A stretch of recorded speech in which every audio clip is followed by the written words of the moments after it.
Connecting.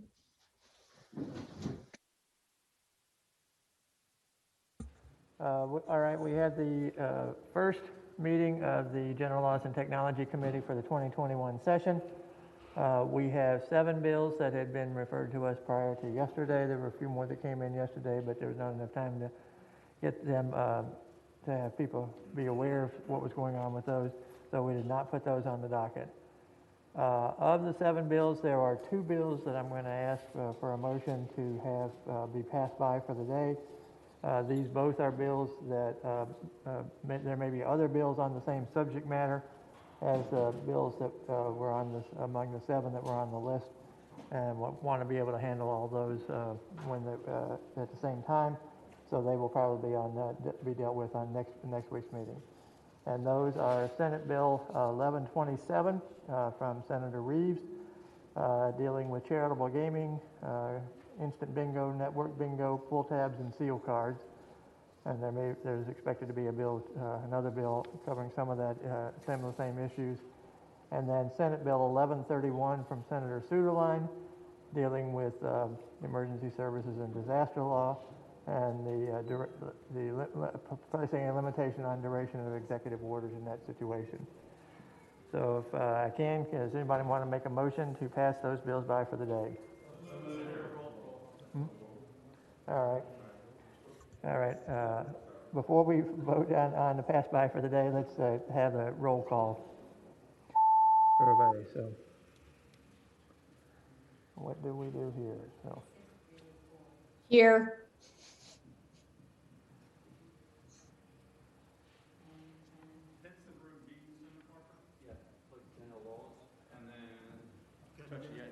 all right. Yeah. We'll come to you in a minute. So.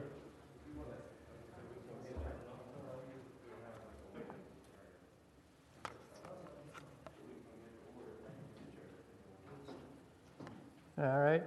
Mr. Chair, you have a quorum. All right, we have a quorum. Okay, let's go back to the 2 bills that I was suggesting could be passed by for the day and be dealt with presumably at next week's meeting, which would be Senate Bill 1127 and Senate Bill 1131. Does anyone want to make a motion on those 2? So moved. Second. All right, we have a motion and a second to have those 2 bills passed by for the day. No further discussion, then let's vote on these bills.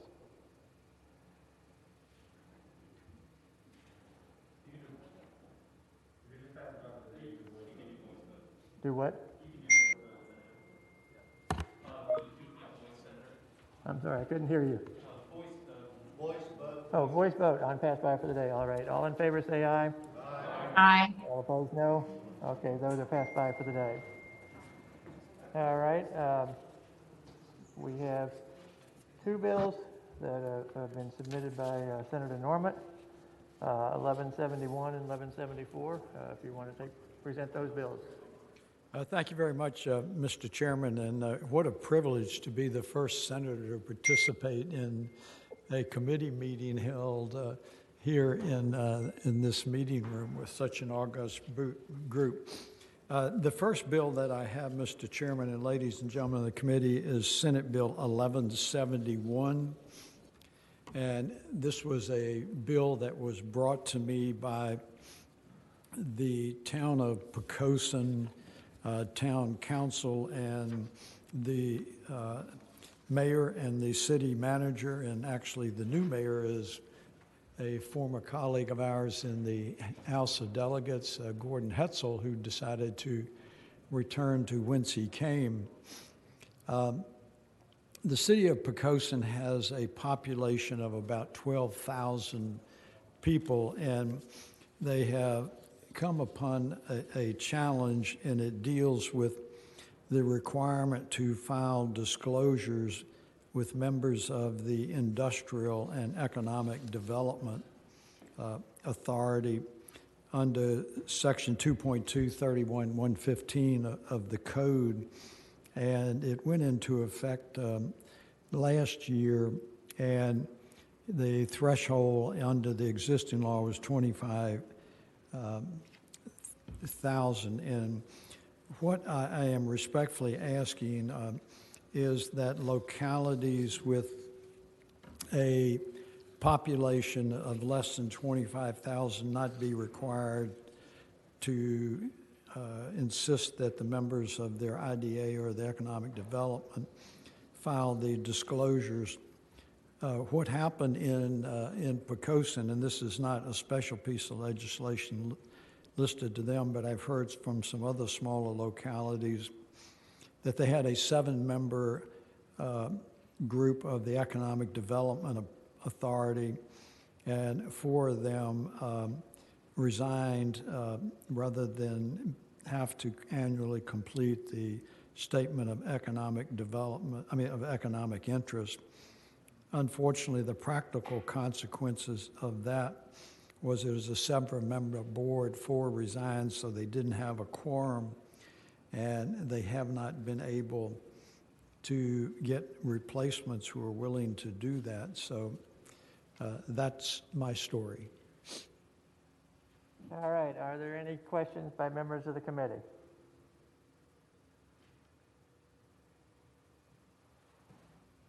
All right, seeing none. Mr. Chairman. Yes, Mr. Chairman, yes, Senator McPike. thank you. I appreciate the patient's explanation of the bill.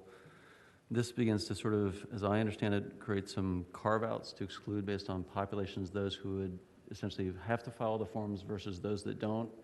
And so does it sort of call the question, what you're proposing is you should have no disclosures required at all for any economic authority or just certain people based on the population served? And it's Mr. Chairman, I apologize, and I was having some challenge hearing you, but I think I've got the substance of your question. The carve-out would only pertain to smaller jurisdictions and would only relate to communities that have economic development authorities or IDA authorities. yes, one follow-up question, Mr. Chairman. Yes, follow-up question. So is the center proposing that economic potential conflicts or other disclosures somehow magically don't occur in those areas who live in populations under the 25,000 person threshold? And you see what I'm getting at of carving one out and somehow living in one district and serving on a board versus living in another, somehow waving a magic wand, and that's sort of the basis of the question. I'm sorry for the more rhetorical. No, that's all right, and I understand it, and candidly, I don't mind if there's a hang-up that you want to modestly reduce the threshold, requirement, but the problem is when you have communities that are this side, first of all, the population that is willing to volunteer and invest their time on these type of agencies is limited. And then when these constraints are even further limited, and I don't know if this is just an aberration to Poquoson, but they have tried vigorously to get 4 new members, and they just have been unable to do it. My first experience actually with these disclosure statements was when we implemented them in the higher education academic community. If certain department heads had discretionary control over some budgets, such as, I can say at William & Mary, I ran an internship program, and the head of the government department had discretionary control over resources that they used to reimburse the students for gas. The head of the government department was going to have to file an economic disclosure statement on it. So he resigned. Not his complete position, but being head of the department. And so that was just my first experience. But I understand the carve-out. Yes. Chairman, Mason. speaking to the bill, when we talked about this last year, we were worried about this exact thing. And I don't particularly love picking a number out of the air of 25,000. And to the gentleman from Prince William's point, think it absolves people in small towns from having conflicts. But we did this for that location. I don't know, and we did it because of a specific, real problem, bad situation. But I know I started in local government on the Economic Development Authority, and the gentleman that served with me, if he had to, because we're getting ready to do them, by the way. We're getting ready to fill these out next month. So you invest in the Fidelity Vanguard Mutual Fund, you will fill out every stock in the Fidelity Vanguard Mutual Fund on January 1st. It's a nightmare. And so I assure you, there was one gentleman who was a great participant in the Economic Development Authority would have said, look, I'm not doing that to volunteer my services and time to the Economic Development Authority. So I take the gentleman's point that, I don't know, 25,000 is different than 20, is different than 30, and certainly doesn't absolve them of conflict. But we worried about this when we passed it last year, and now we've seen it come to fruition. Thank you, Mr. Chairman. Mr. Chairman. Speak to the bill. Yeah. Thank you, Mr. Chairman. Like Monty said and Tommy, I've seen people quit these boards in the Northern Neck, not in the part that I actually represent, but Senator McDougal's area. In Richmond County, I'm aware that 3 different people resigned from the IDA. And the IDA in a small jurisdiction, I can't speak as much to Prince William, but in a small jurisdiction where you've got a population of 20,000 people, your IDA is a critical board. You do a lot of things through that IDA, and it's not a matter of these folks trying to get away with something. Everybody in these small communities know each other, and they don't want everybody knowing their personal business. And I get that. We have to fill these out, and we choose to do that. But it's really difficult to get people to volunteer. They've still not filled those 3 seats that they lost. I know in Westmoreland we've had people saying they're going to resign because they don't want to fill it out. And correct me if I'm wrong, Senator Norman, maybe you know, there's not a fine or a mandate. It says you have to do it, but there's no teeth if you don't do it. So I kind of see these as honorable people who, rather than say I'm not going to do it and just refuse to do it, they say I don't want to share all my personal assets with the community, and so I'd rather not do public service.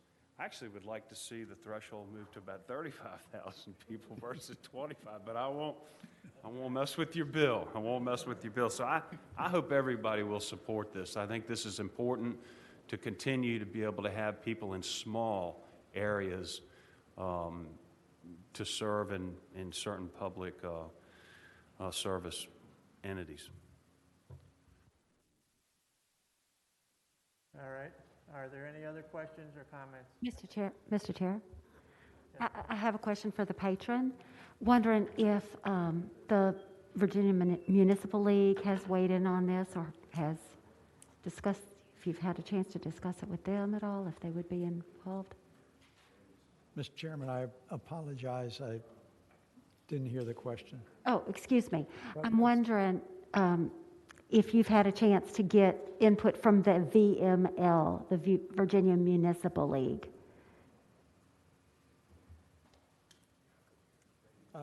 Mr. Chairman, if the question is about input from the Municipal League, I did not. I know that the town manager and the mayor were speaking with them, but I do not, is the short answer. No, ma'am. All right. Any further questions or? Mr. Chairman. Yes. Senator Ashley. Thank you. I certainly understand the impulse behind the bill. I understand how challenging and difficult it can be, especially for our small communities.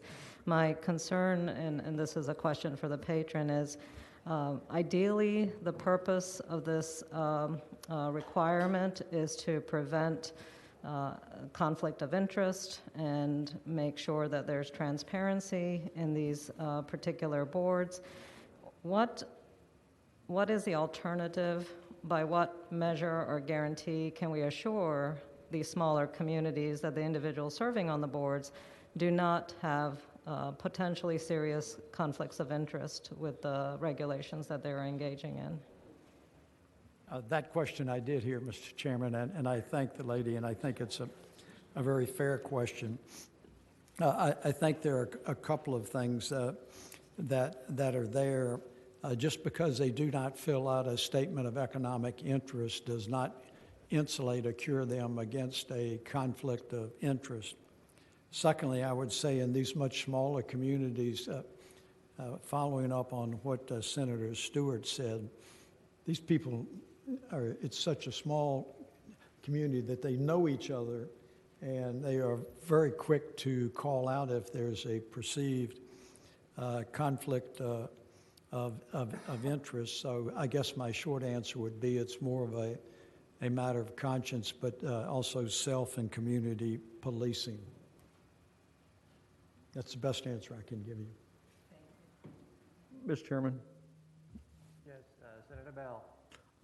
my question is kind of along the same line as that, and maybe even it's I'm no attorney, so it may be naive to say this, but is there something to compel someone that would, if they would to disclose if they do have a direct conflict?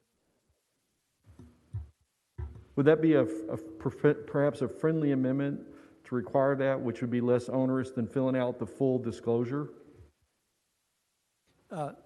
Mr. Chairman, I would say that I would not consider it an unfriendly amendment if there was some artful language, if it gives the committee a greater degree of comfort. I wouldn't object to some well-drawn, good-intentioned language that would affirmatively require a disclosure on it. And I'm just thinking on the fly that, let's say that there was a conflict of interest. Let's pick a public utility, say somebody had a threshold of stock that would potentially disqualify them, and to put an affirmative duty to disclose. I don't know if that's what you think. Mr. Chairman, that's exactly what I'm thinking. I'm thinking we can make that fairly simple.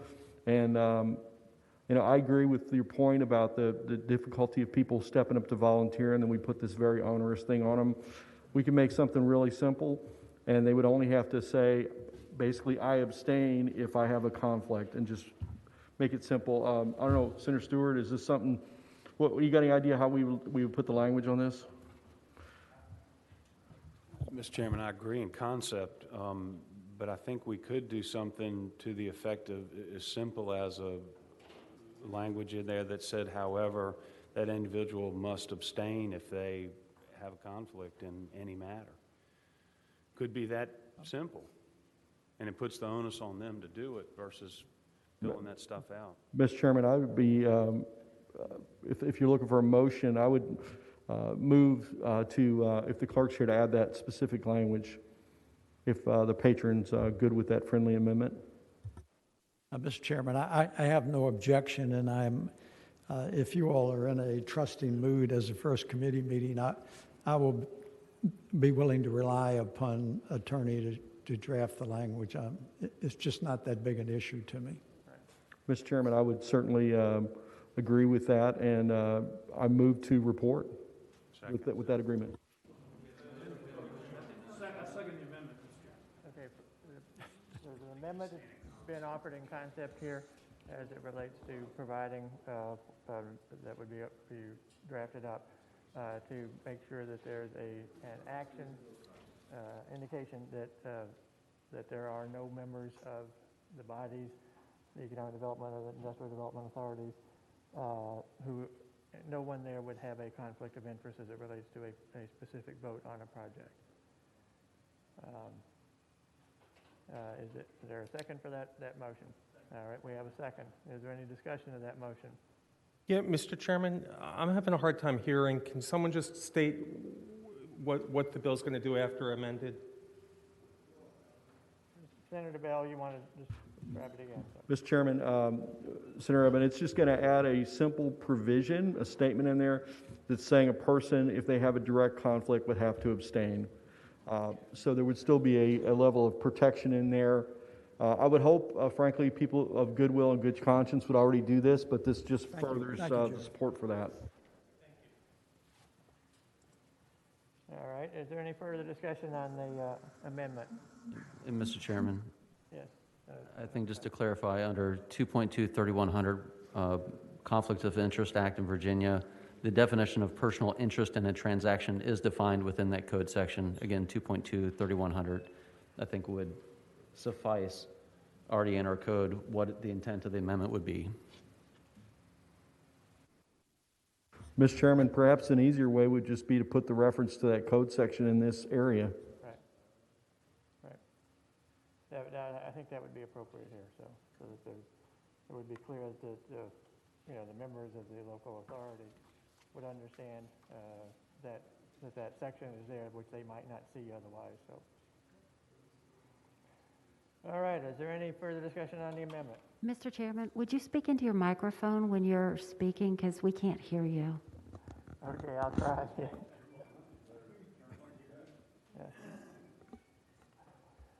All right. If there's no further discussion on the amendment, all in favor of the amendment, please say aye. Aye. All opposed, no. That amendment is adopted. All right, so we'll have a motion. We have a motion to report as amended. Is there a second? Second. All right, and we have a second on that. Any further discussion on it? All in favor say aye. Aye. That's right. We'll do the roll call here on this vote for the committee. So. Aye.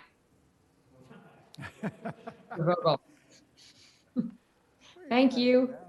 All right, the motion passes 14-1.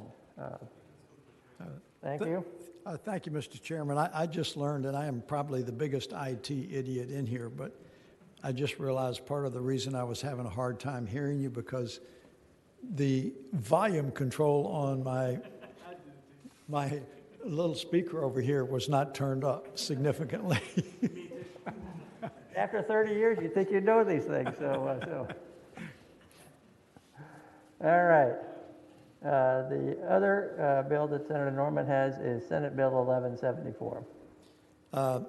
Yes, sir.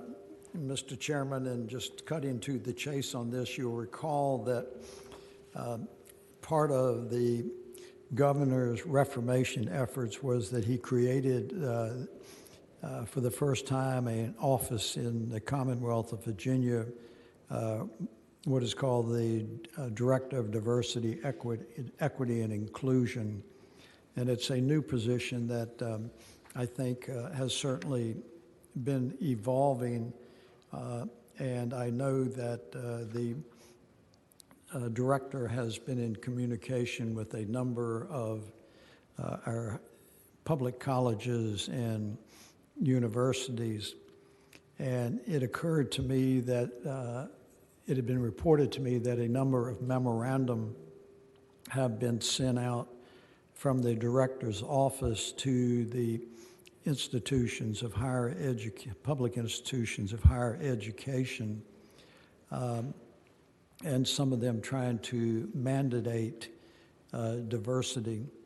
It occurred to me that in the interest of disclosure, that it might be appropriate, and using one of the words that I've come to detest called transparency, that those memorandums should be chaired with the chairman of the House and Senate Education and Health Committees.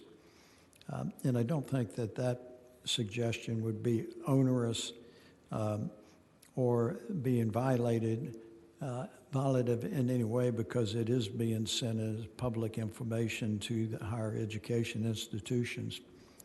The other one is I'm not exactly sure how this position is evolving, and a separate and distinctive portion of the bill is that the directors submit an itemization of her expenditures for each year.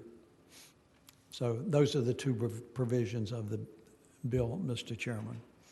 All right. Are there any questions from members of the committee? Mr. Chair, I have a question. Yes, Senator Locke. Mr. Chairman, I would ask the senator, given that this is an executive branch officer, why would this person be providing that kind of information and answering to a legislative branch committees when this person answers to an executive branch office? Mr. Chairman, I would respond to the lady that some days I do have an appreciation, respect for the separation of powers. I'm not sure this is one of those days. On it, it did not seem inappropriate to me that even when you have a member of the executive branch that is advocating or promulgating public policy, that it would be inappropriate to keep the House and Senate committees that have appropriate oversight to keep them informed. And in fact, it may very well avoid some legislation if in fact one were to wait to the end of the year and try to receive that information. And frankly, I thought it would also potentially avoid asking the director to appear in front of a committee to share with that committee what had taken place. So it's not meant to be onerous, and it's not meant to be disrespectful of the separation of powers. All right, are there any other questions? Mr. Chairman? Yeah, Senator Eben first, and then... Thanks. For the patron, just to follow on Senator Locke's question, don't we already have a budget that allocates what that office can spend? I mean, are you looking for some detail that's not available through the state budget? Mr. Chairman, it clearly falls under an administrative budget.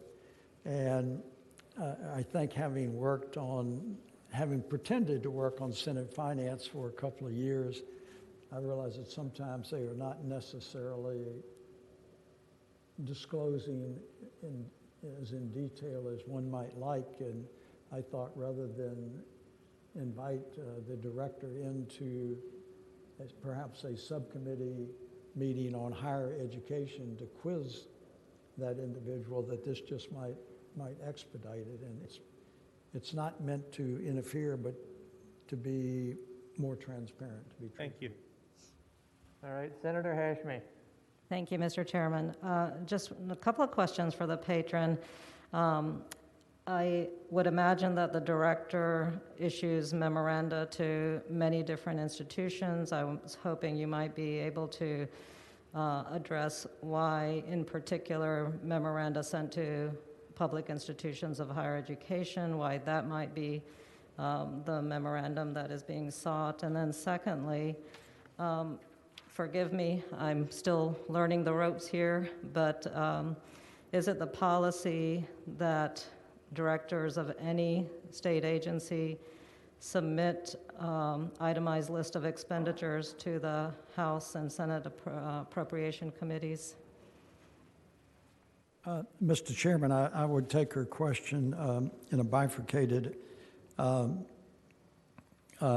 fashion on that. As to providing the information, I don't know that the director has any immediate impact on the policies of private colleges and universities other than compliance with various civil rights acts or other federal legislation. But beyond that, I am not certain that that director has the authority as a gubernatorial appointee to impact private colleges and universities. And not trying to be argumentative, one that comes to mind, immediately might be somewhere like Liberty University, which certainly has some distinctive core values that are not necessarily portable to our other public colleges and universities. Mr. Chairman, as it relates to the question, on Expenses, once again, I was just looking for some transparency and expediting the review of it, only because it is a new position, not trying to be onerous or overly intrusive. Senator Norman, just a quick question here. You're talking about private institutions. As I looking at line 19 in the bill, it appears as though it references public institutions of higher education. Yes, sir. And so how does that comport with what you were talking about in terms of the private? No, perhaps I misspoke, and if I did, I apologize. My intention is only applicable to public Institutions. only to public higher education institutions. Okay, so it would not deal with a private institution such as... That is not my intention, sir, and if I misspoke or miswrote it, then that's my ignorance. Okay, all right, thank you. I have one other question, Mr. Yeah, Chairman. Senator Locke. A question to the patron with regard to, is there something in particular about this particular office or position that lacks transparency that is the impetus of this legislation? No, ma'am, I don't have anything specific that I can point to, but, and I will say, and I get your inference, and I don't take umbrage at it. I am always curious about any time there is a new cabinet level position that is created. In this instance, this was created by the governor's fiat as opposed to something that we legislatively did, and that is the main impetus for it.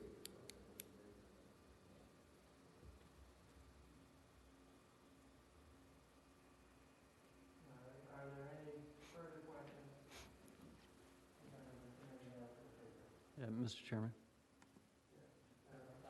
Thank you, Mr. Chairman. Can the patron share with the committee other sections of the code requiring directors of agencies to send any memorandum to the chairman of the various committees? Mr. Chairman, I would respond to the gentleman. Know that I cannot cite specifically somewhere institutionally in my vacuum, I call a brain, that there are some requirements where reports, I think, are required to be filed, but I cannot specifically tell you any. So I would have to say no. Just Thank you, Mr. Chairman. One follow-up question. The Senator, the patron is also familiar with datapoint.apa.virginia.gov, which is the cost expenditure sharing website of Virginia, which categorizes all expenditure for all agencies and all amounts. I am familiar with it, and I don't know whether it's this position reports to it or not. Okay. I don't know. I haven't looked, to be candid with you. Thank you, Mr. Chairman. All right, are there any other questions that committee members have? Mr. Chairman, Yes, Senator I'm Ruff. just trying to clarify something. This is a new position, and you just want to see how this is fitting into the rest of government. Is that correct? That is exactly it, and stated much simpler. All right. Are there any other questions? All right, we do have 3 members of the public. If any of the 3 of you wishes to answer, to ask a question, or to make a comment on things, please use the raised hand,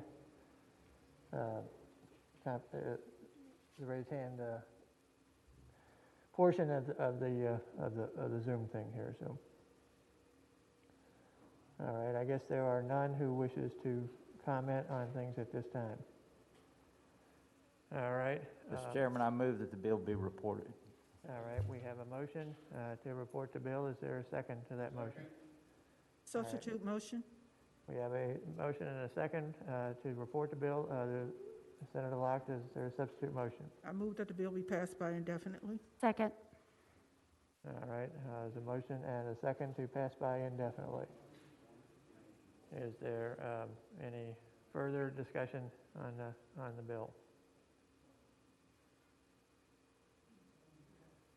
All right, if not, then we will record our votes.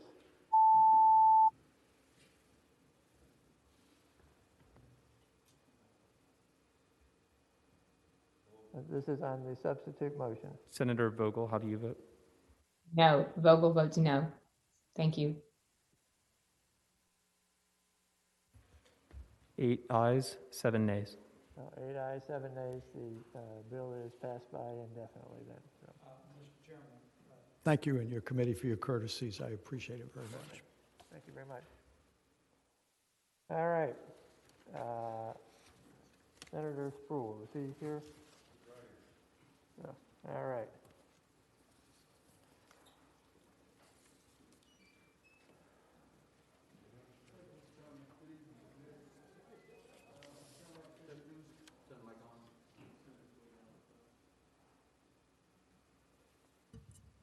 Thank you, Mr. Chairman.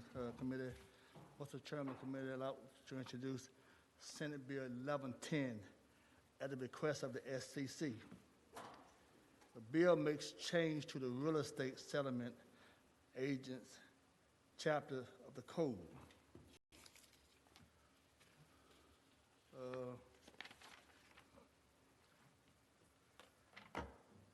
Mr. Chairman, this bill provides that the SCC Corporation Commission may share information collected from a settlement agent or agency regarding any error or omission of malpractice insurance policy or surety bond with any person in connection with the action of such agent or agency arising out of the settlement.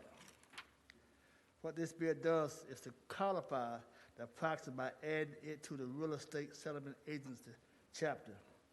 I also, Mr. Chairman, have Mr. Van Tompkins, the SCC, is also available if someone have any questions.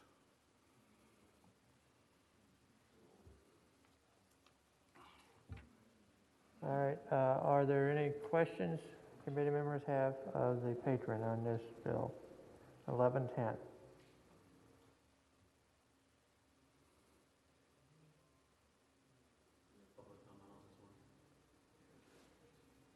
Yeah, we will see whether there's, I don't know, there are 3 people in the public, but I don't know whether there are any of those wishes to comment, so. Mr. Chairman, Yes, Senator Mason. I'm sorry, Senator Sproul, could you tell me what information we're collecting in? I apologize, I didn't track it very well. Those that have a problem, Mr. Chairman, says that, let's say the settlement evidently must not been provided information out of the settlement for certain areas. So it provides that the SCC may share information collected from a settlement agency regarding the error or the omission of a malpractice insurance. Okay. We have Mr. Tompkins also should be on the line to answer any questions from the SCC.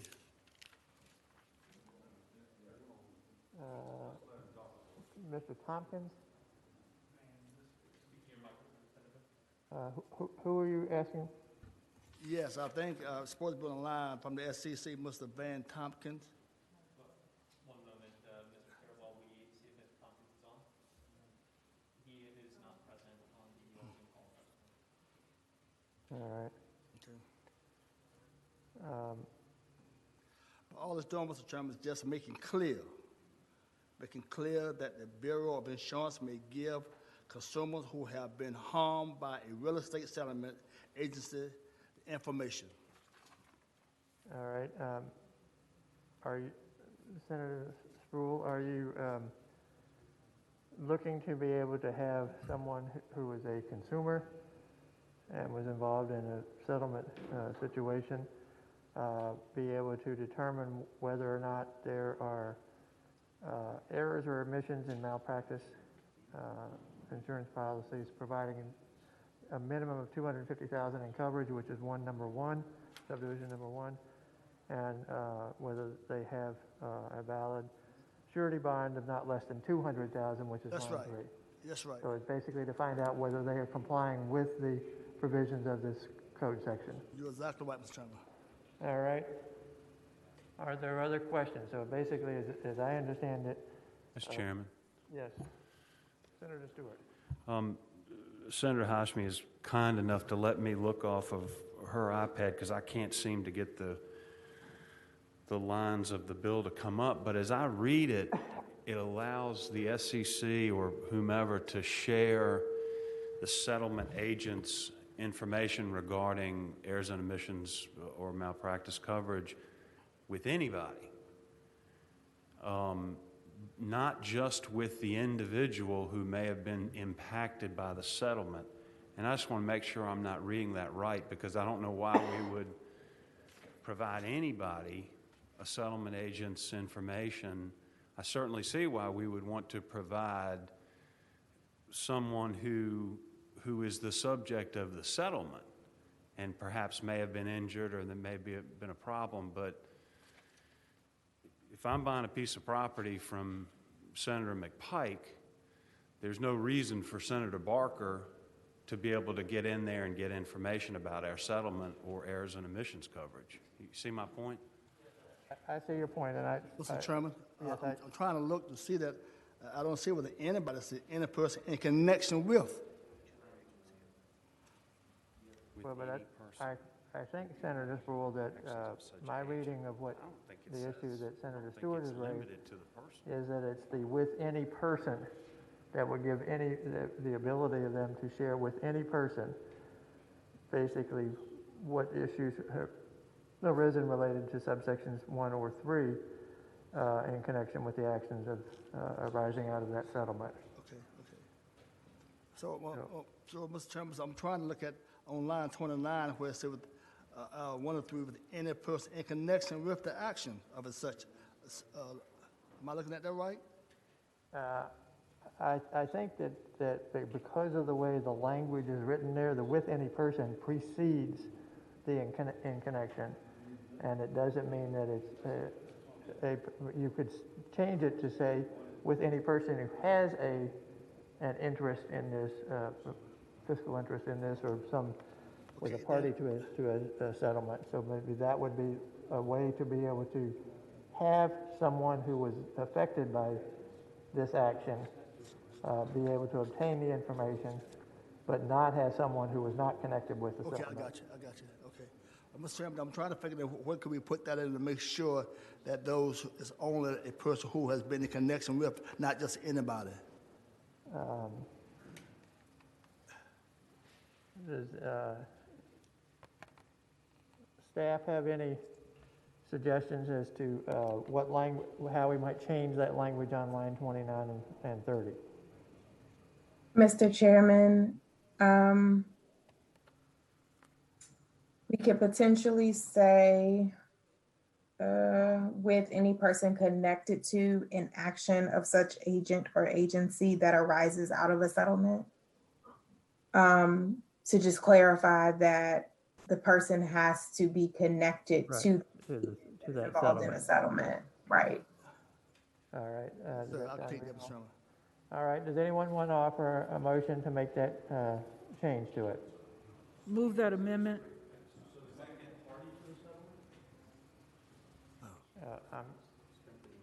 What was the question here? Sorry, Mr. Chairman, sorry for the back and forth. I was just trying to understand. So they must be party to the actual settlement in order to get the information. Is that counsel, is that what you're saying? Mr. Chairman, correct, yeah. Yes, Senator Reeves, if that is the intention, we can say party to. What is the intention of Senator Sproul has, and I can craft some language.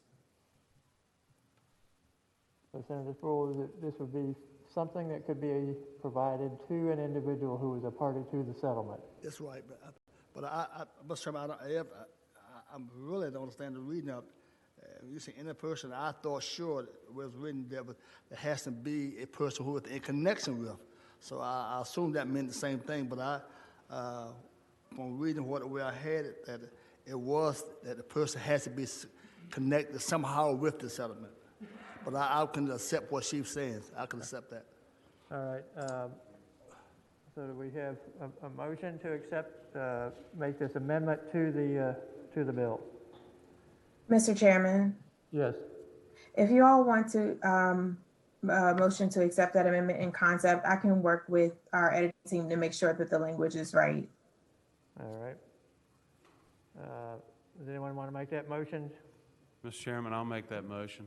All right, Senator Stewart moves. Is there Second. a second? Okay, there's a second. That's okay with the patron. Fine, yes, sir. All right, is there any, so let's vote on the amendment here. If there's no, are there any further questions or discussion on the amendment? All right. Yeah, we have a motion and a second on it, so I just want to make sure we're, yeah. All right, the amendment is before us then. All in favor say aye. Aye. All opposed, no. The amendment is adopted. Is there any? Okay. All right, we have a motion to report and a second. Is there any further discussion? All right, let's vote on the board.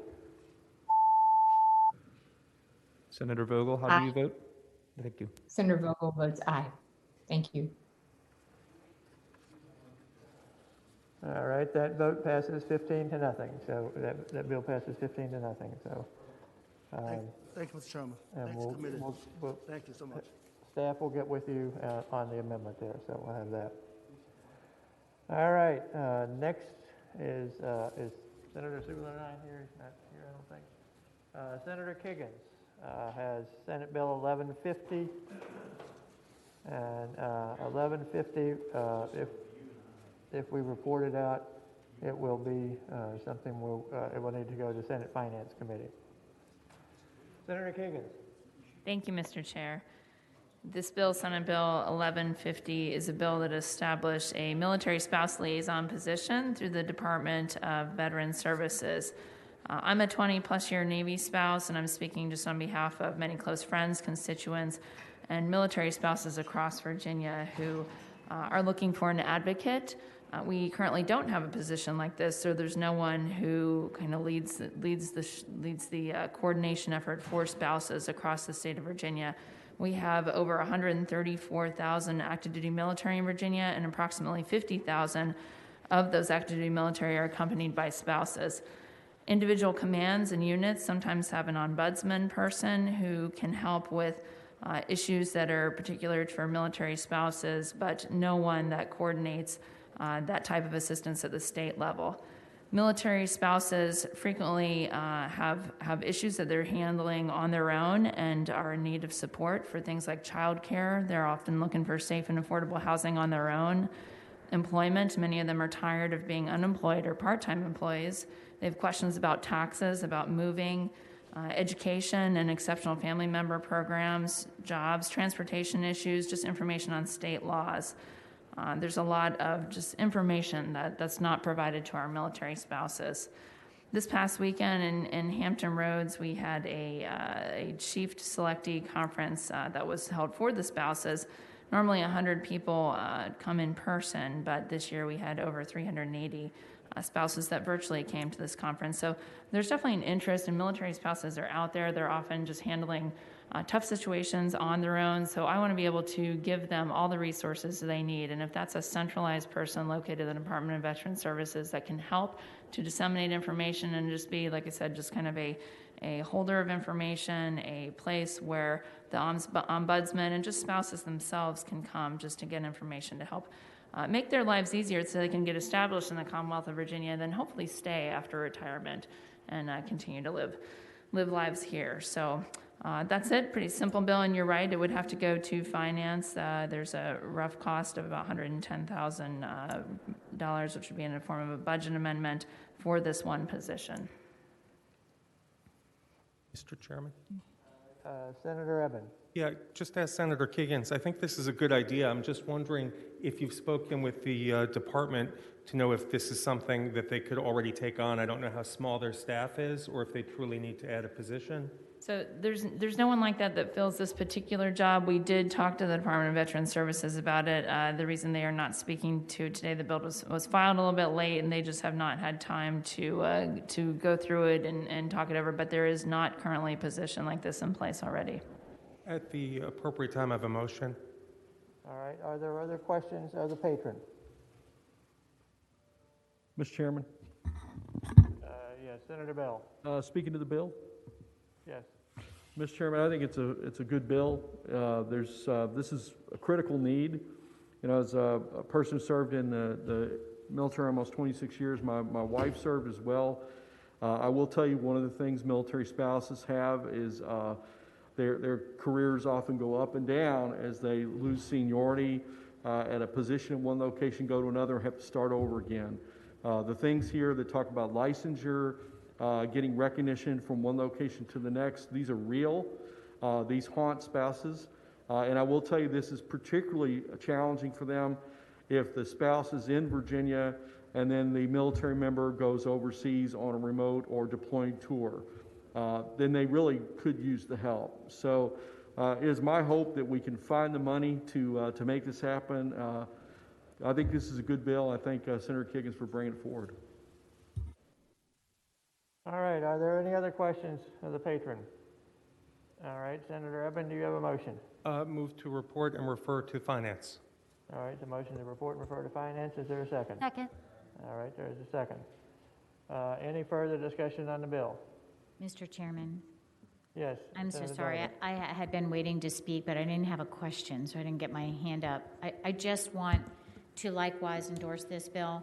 My father was in the military for 21 years, often gone for 9 months at a time. Most of his children were born while he was away, and my mother served this country to take care of home and hearth while he was away. And so I hope that we will be able to find the funding to support this. Remember, we want to keep these veterans in Virginia when they get out of the military, and being supportive of their families is one step closer to keeping these individuals who are amazing employees in Virginia. Thank you, Mr. Chairman. All right. Any other comments from members of the committee? All right, and nobody from the public has raised the hand to speak. All right. If there's no further comments, then we will vote on the motion to report and re-refer to finance and appropriations. Aye.